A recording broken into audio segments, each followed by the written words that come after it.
For all things outdoors, listen to the father of two, the Jesus-loving, TV show hosting, hairy, true-blood American redneck, Ben Cole.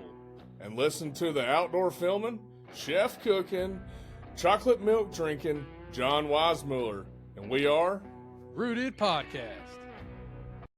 Have you ever wanted some high-end products out in the woods? Look no further than our friends at R.W. Coolidge. They make duck straps, they make bags, they make gun cases. Whether you want canvas or leather, they got you covered. So for this hunting season, check out R.W. Coolidge for all of your needs. Johnny boy, we're back. We're going to talk about ducks and flyways, Arkansas duck hunting that I did, about a week ago. And, we just got off the episode of wolf reintroduction. So now let's talk about their prey, from predator to prey. Let's talk about it. Yeah, man, duck hunting can be a really fun time. If the weather up north is good, right, and there's not a drought going on, the flyways can be on fire. But here recently, we've kind of haven't seen that too much down south with higher temps up north and droughts going on. The duck movement has been a little slower than people like it to be. Yeah. So I went and hunted Mississippi Delta about 3-4 weeks ago, and the most beautiful stand of flooded timber I've ever seen. Not a duck, man. And it's not because the land isn't good. It's not because the hole shut out. It was all perfect. The fact is the ducks just weren't here yet. And I don't even know if they still are here yet. We had a pretty decent hunt there in Arkansas, but I'm not convinced that the migration has truly commenced just yet. So what do you say to people that say, like, maybe the flyway's changing? I mean, is there any truth to that? I think, us duck hunters can be a little superstitious at times. I think that, if the flyway's changing, then we wouldn't be shooting an 8-man limit of specs in Arkansas. Right? And there wouldn't be 4 flyways. I don't necessarily know because I'm not a biologist, but I don't know that it is. I think we just have patterns, like migration patterns that are the same as that coincide with the weather patterns. Not every year are we going to get a ton of rain. Not every year is it going to be super cold winter. We may have a super cold February and March, but December, January is not cold at all. I think that the duck migration is solely dependent on the weather. Now, will they still migrate south? Yes, they will. They will still eventually make their way to Mexico, but if they don't have to leave, they're not going to. So you talk about your spec hunt there for just a second. Mm-hmm. Let's kind of back up. I know you had a duck hunt a day or two before that.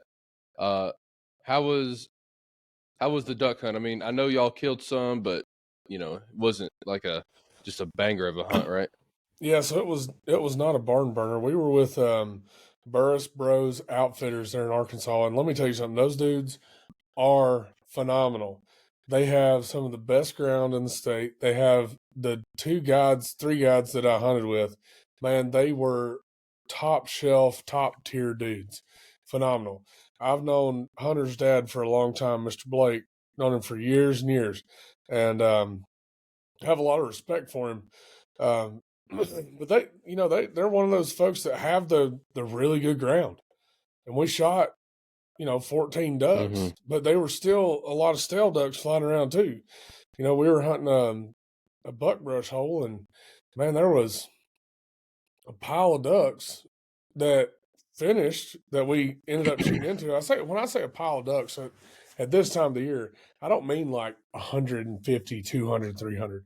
I'm talking like groups of 10, 5 and 10. That's what we got right now. That's what the migration has given us on that trip. That's what the good Lord has provided for us, was small groups, which is a lot of fun. We had shovelers, we had gadwall, teal, a few divers, and buddy, I tell you what, to be as stale as those ducks were, it was pretty amazing to sit there and watch these birds pile into our decoy spread. And all we were doing was running traffic. You know, the farm where it sits is right in between, or right next to the river. So all we're doing is running traffic off the river in that bottom. So, you know, it's a perfect location. They've done it right. See, that's the thing, you know, and I want to really preach this to the guys that are going out and doing guided hunts. The guide can only do so much. You can have the best land, you can have the best equipment, you can have the water, you can have all that stuff. But if it's 50 degrees in Wyoming, 50 degrees in Canada, guess what? They're not coming until it freezes. It has to freeze and the food has to go away for them to truly, truly migrate. I mean, right now, I looked at a study the other day that said that majority of our geese are sitting in northern Illinois to northern Missouri and a little bit west. That's where our birds are sitting right now. And, you know, some in Oklahoma. I mean, we were lucky on that goose spread, that goose feed. We found one huge goose feed, and it was, I mean, stacked with specks and snows. And have to give a big shout out to Chase and Dalton for that, because man, we were riding with those guys, and they know those farms, and they know how to find the birds, and you know, that's what we did. We went and scouted, found them, and then we set up that night. You know, that's the cool thing is we went ahead and did the full decoy spread at night. You know, 800-900 speck and snow decoys mixed together, and that way that morning we didn't have to do anything. We just showed up and went hunting and had a ball doing it. Now the bigger groups were not wanting to finish, but the 2s and 3s and singles and man, they were doing it right. I mean, they're just locking up in there, just shoom, shoom, shoom, shoom, right in the decoys, and they got boom, So killed them all, Jack. Except there was a couple that we all missed on. Just a swing and a miss. Hey, that happens. That happens, man. So let me ask you something here. Whenever you're talking about the geese finishing, I've always kind of wondered that, like, so why is it that is it that big groups don't really finish as often as groups of, you know, your 2s, your 5s, your 8s? Is that just because you only have to convince 2 or 5 versus convince thousands? I mean, is it just that, or I mean, is it a little more in depth? Well, it's a little bit more. It can be that, but it's a little bit more in depth because you got to think of how many eyeballs are looking down on you. You know, and it depends on if there's a feed close by. Like for instance, for us, there was a huge spin in a feed, literally the next field over. So a lot of those birds were going to that. You can't compete with that.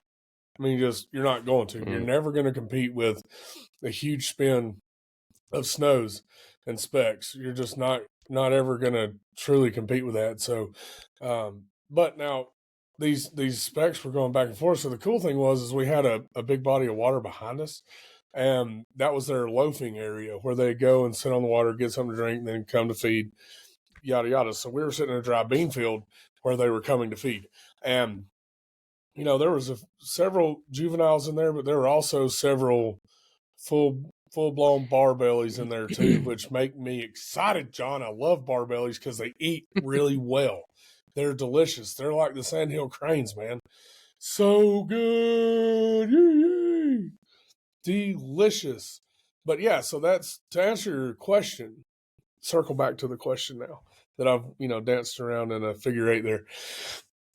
To answer your question, it is harder to land the bigger groups because they have so many eyeballs.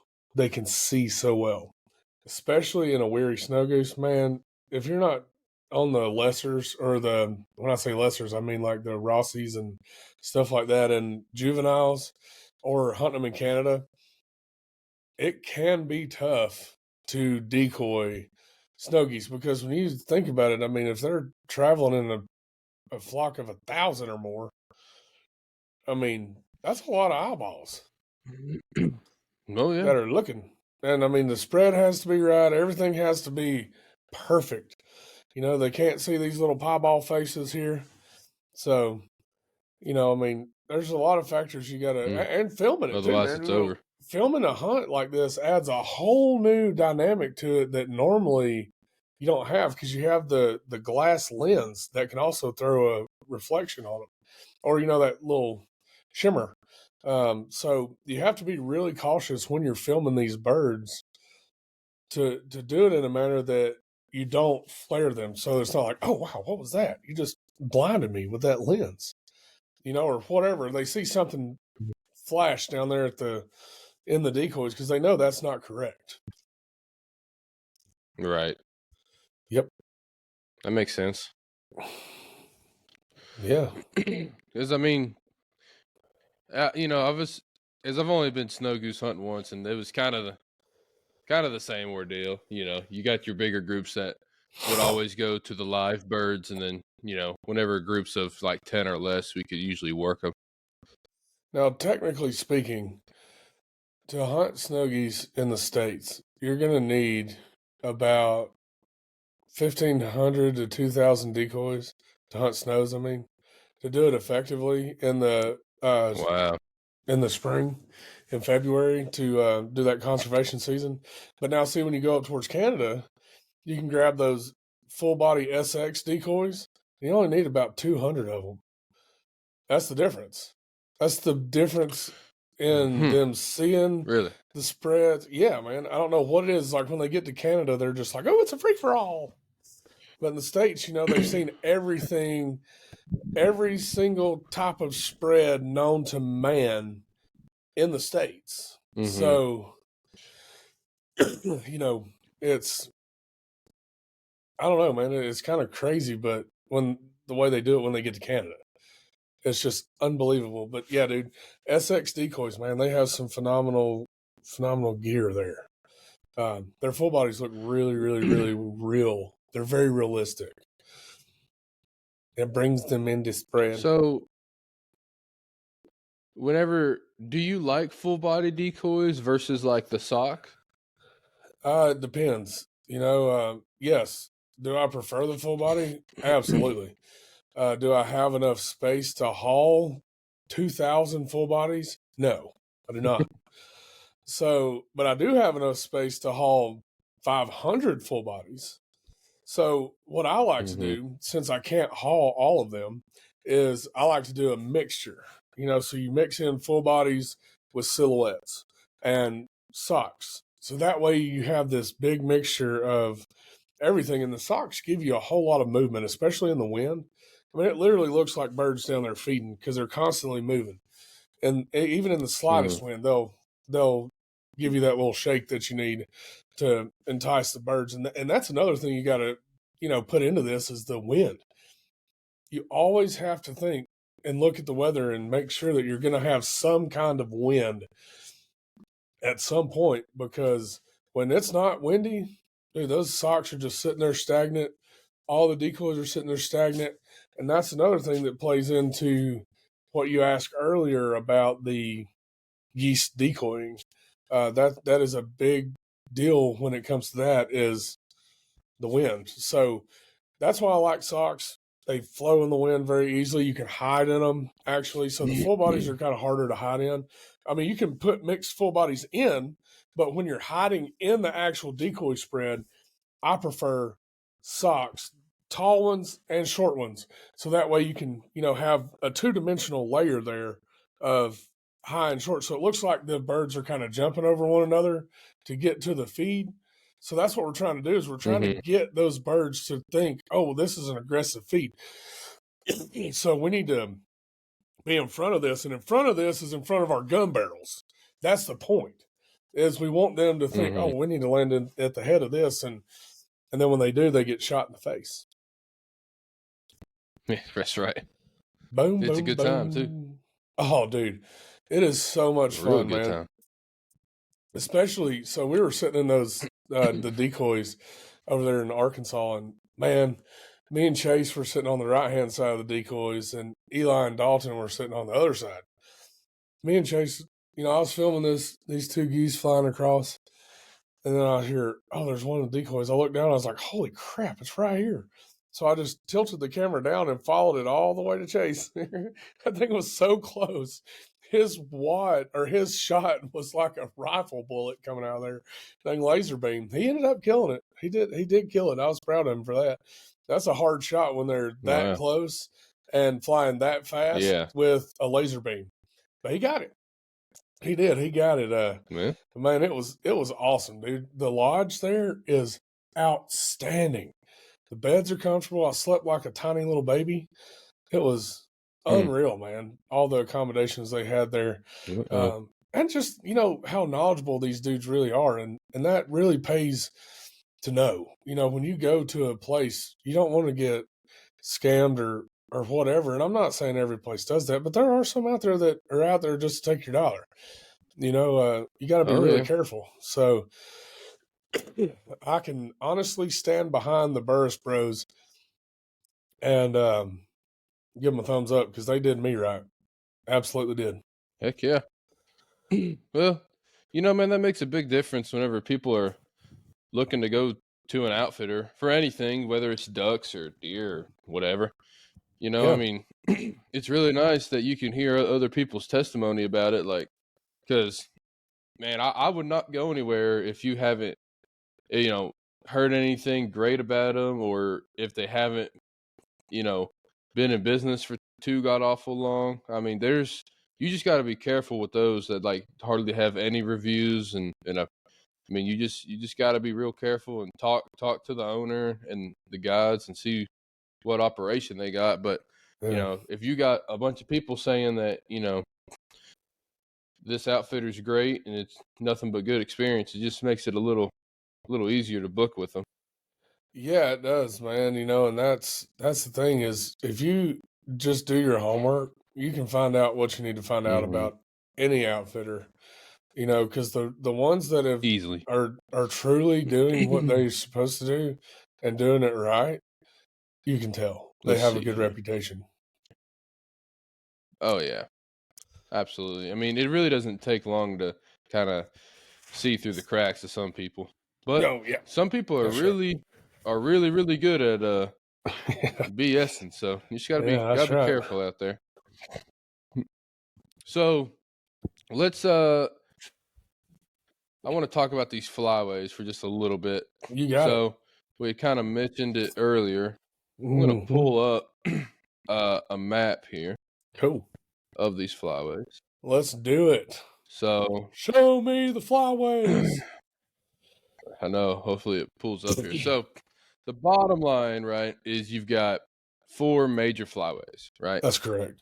The Pacific, Central, Mississippi, and the Atlantic. Okay? Yes. So that's the bottom line to the bottom line. So right now, this is what I'm want to kind of touch on here. Like, so if you look at some maps, they break it off by state. Like, so they'll say that Tennessee, right, is in the some say the Atlantic Flyway, some say the Mississippi. I would say more Mississippi, right, on the western Tennessee part, obviously. I would say it kind of splits us in half. Right. So I guess my thing is like, all what I wanted to show here was if you look at if you follow where most of the birds are, most of these dots on this map are, and you'll see, how far up north it goes, right? Whenever all we're talking Alaska, about baby. Those higher, well, whenever we're talking about those higher temps, like, if it's not cold in North Dakota, they're not going to move down. If it's not cold in, Michigan or Iowa or whatever, so that really affects our hunting. Now, on a different flyway, let's just say, for example, on the Atlantic, like right now, my brother was driving from the bottom of Georgia where he lives Mm-hmm. to like the bottom of North Carolina, or the top of North Carolina, bottom of Virginia. And you know, he does some duck hunting down there, and it's been pretty slow. And then he gets into South Carolina, and there's piles of them. And you know, this is what I was explaining to him. I'm like, you're driving up the flyway, right? And it's just not been cold enough for them to get down to you yet. So, but it's cold in, you know, New York and Maine, right? So they've come down, but they've only come down to the Carolinas at the moment, right this very second. And when it gets cold there, they'll go down to Georgia. But for right now, they're not doing it.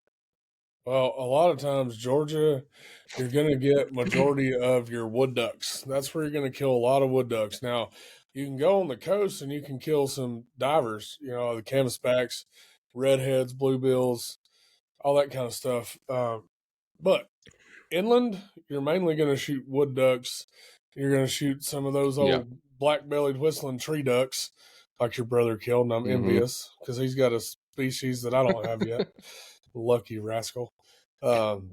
Dude, he's the luckiest guy alive when it comes to hunting, man. Well, now that he's figured them out, we're going to go kill them next year. Oh, yeah. Oh, yeah. Whether he likes it or not, I'll just pull up in his house and steal his boat and say, see you later. Well, we ain't even got to steal his boat. I got my own boat. Beat you to the hole, sucker. That's it. See you, pal. Oh, man. Oh, and then we all jump in the boat together and high five and, you know, cook breakfast out there in the boat. That's right. So one thing I want to point out about this flyway, if you'll notice, they all start either in Alaska or Canada. They all fly through Canada. Every flyway comes through Canada. My point being is when you go up and you hunt Canada, they're like, I don't know what happens, man. These birds just lose their sense of give a crap. They just turn stupid. I've never seen anything like it before in my life, John. I mean, literally, when I was there 2 years in a row. When I went up there, it was unbelievable how it all happened, man. It was really crazy to see ducks land in one spin. Like you call it them one time, whack, whack, whack, right straight down. I thought, don't happen like that. And then Alabama or Tennessee or Arkansas, you got to work them for 45 minutes. Yeah, and we were in just a goose spread. Just a goose spread on a dry field, no water, until, I mean, we did hunt the potholes, which was super cool too, because it was like this tiny little pond wrapped in a barley field. So they land in the water and then walk up into the barley field and feed for hours. I will say, though, the barley fields, if they just harvested them, really tough to find birds if you don't have a dog, because they'll climb up in that barley row and hide. So you got to get on them pretty fast. But, man, I tell you, it's pretty neat to see how that flyway works and how majority of everything, every bird in that flyway comes through some part of Canada. So it looks like a lot are coming through like BC, Alberta, Saskatchewan, Ontario. You know, and it's cool how the Atlantic flyway, some of it goes up into the Mississippi flyway, you know, and the Central flyway, and they go all the way to Alaska together. So that's where we're having these problems with the snow geese, man. They're so overpopulated. They're destroying the breeding grounds, which is right up there in Alaska, in the tundra, in Canada, all those places really where these ducks nest. Dude, those snow geese will go in there and wipe out a whole field, clean it out, no food. They just, I mean, it's unbelievable how much those geese can eat, man. And that's why it's so important. If you love conservation and love duck hunting, you better start shooting snow geese, because they're not the sole problem, but they are a problem for your nesting duck populations. And these coots too, man. Like, nobody shoots a coot, but guess what? A coot will terrorize canvasback babies and kill them. So it's like, hey, we got to do our part in conservation. And, if the limit on coots is 15, kill them. I mean, we got to do Yeah, something or they're why just not? going to get overpopulated. And then guess what? The canvasback numbers goes down. And then guess what? You don't get to shoot them anymore. That's how that works. If the population decreases, you don't get to shoot them anymore until the population comes back up. Yep. That's just the hard facts, man. And I love shooting canvasbacks. I love shooting geese, and I love shooting divers. I like shooting all of them. I'm not a purist by any means, but we have to do our part, and part of that is the land management and all that good stuff, like the guys at the Burrus Bros have done. But Mm-hmm. more importantly, it is going after like these snow geese and stuff that are detrimental to the breeding grounds, to the nesting grounds. We need to go in February, and I am going more than once, and I'm going to put a magazine extension on my shotgun, and I'm going to shoot 13 rounds at a time. I'm going to pull that Mm-hmm. trigger as fast as I possibly can until birds just rain out like gravy. It's going to be phenomenal.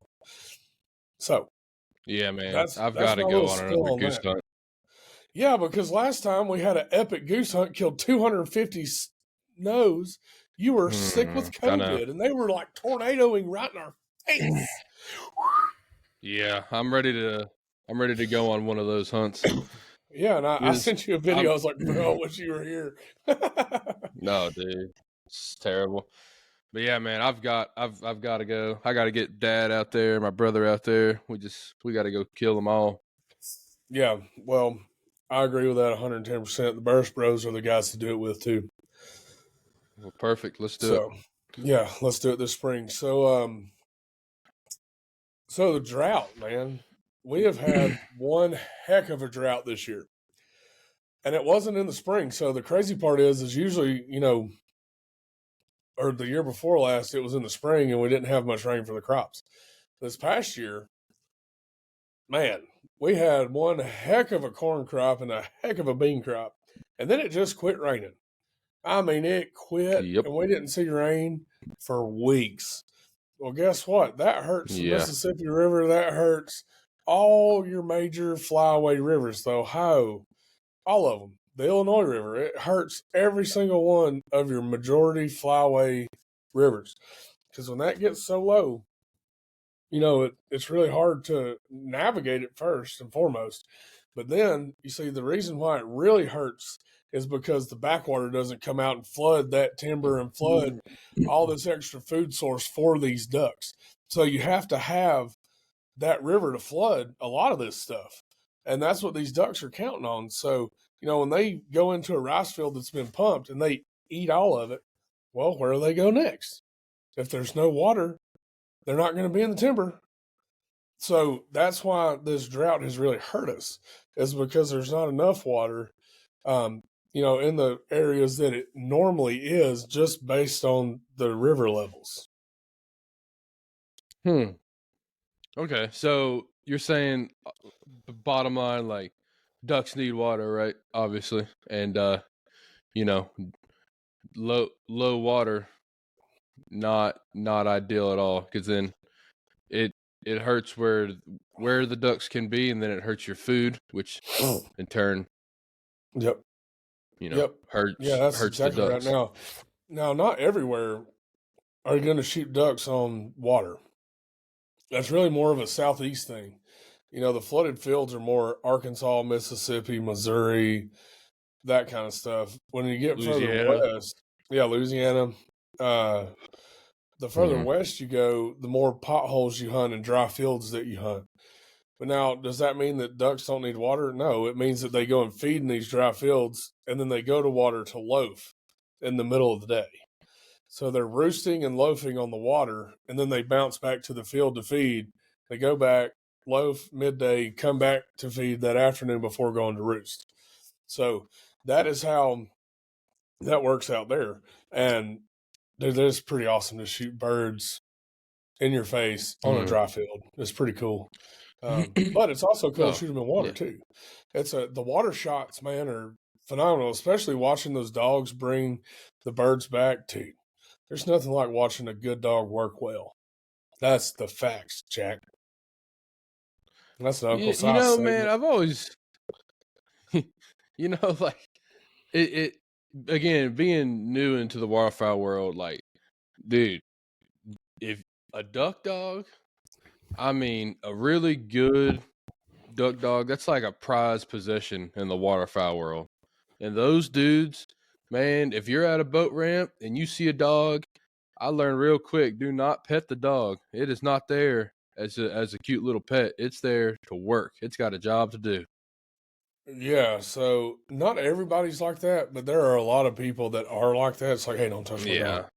Yeah. And I'm always like, yeah, man, you can pet that dog. They're gonna do what they're supposed Yeah, I to do mean, anyway. not They're part of everyone, the but family. They're I'd say definitely part of majority. the family for us anyway.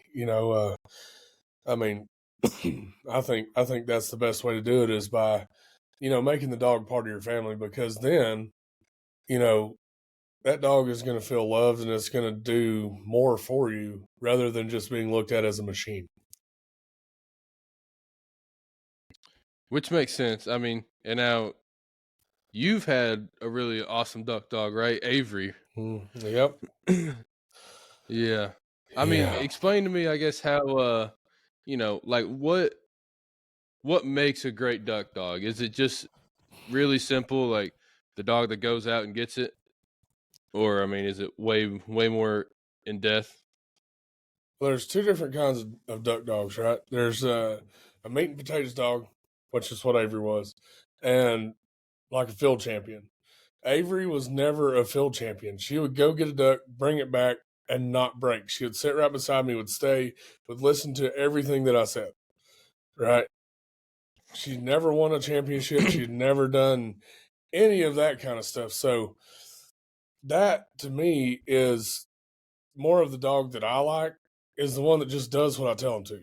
And the thing is Mm-hmm. I trained her myself from a wee little puppy in college, and we still got her today. She's a wonderful little buggy, and I wish I didn't have to. I wish I could have bred her before, she had to get cut, so that way I could have a puppy off of her. That would be phenomenal.